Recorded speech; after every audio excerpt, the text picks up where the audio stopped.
Hi అండి, అందరూ బాగున్నారా? పీతల పులుసు ఎలా చేసుకోవాలో చూసేద్దాం, వచ్చేయండి. ముందుగా స్టవ్ వెలిగించి కళాయి పెట్టుకుని ఆయిల్ వేసుకోవాలి.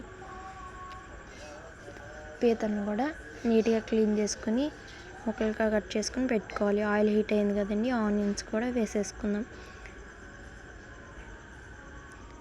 పీతలను శుభ్రంగా కడిగి ఈ విధంగా కట్ చేసుకుని పెట్టుకోవాలి.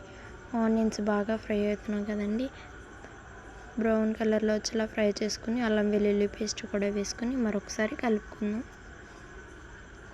ఈ విధంగా కలుపుకుంటూ పచ్చి వాసన పోయేలాగా బాగా ఉడికించుకుందాం. ఇప్పుడు కొంచెం కరివేపాకు కూడా వేసుకుందాం. కరివేపాకు వేసుకున్నాం కదండి, మరొకసారి కలిపేసుకున్నాం కదండి. ఇప్పుడు మనం కట్ చేసి పెట్టుకున్న పీతలను కూడా వేసేసుకుని మరొకసారి కలిపేసుకుందాం.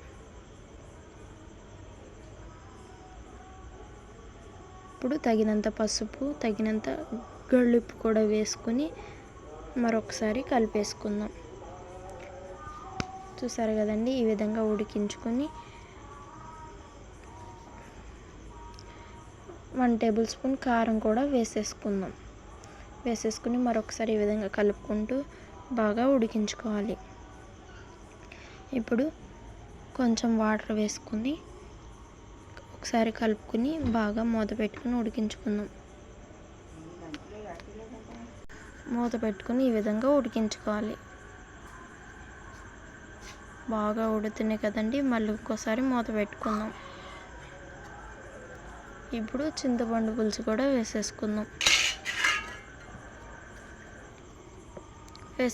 మరొకసారి మూత పెట్టుకుని పులుసు బాగా ఎగరనిచ్చుకుని ఈ విధంగా దగ్గరికి వచ్చిన తర్వాత స్టవ్ ఆఫ్ చేసుకోవడమే. పీతల పులుసు రెడీ అండి.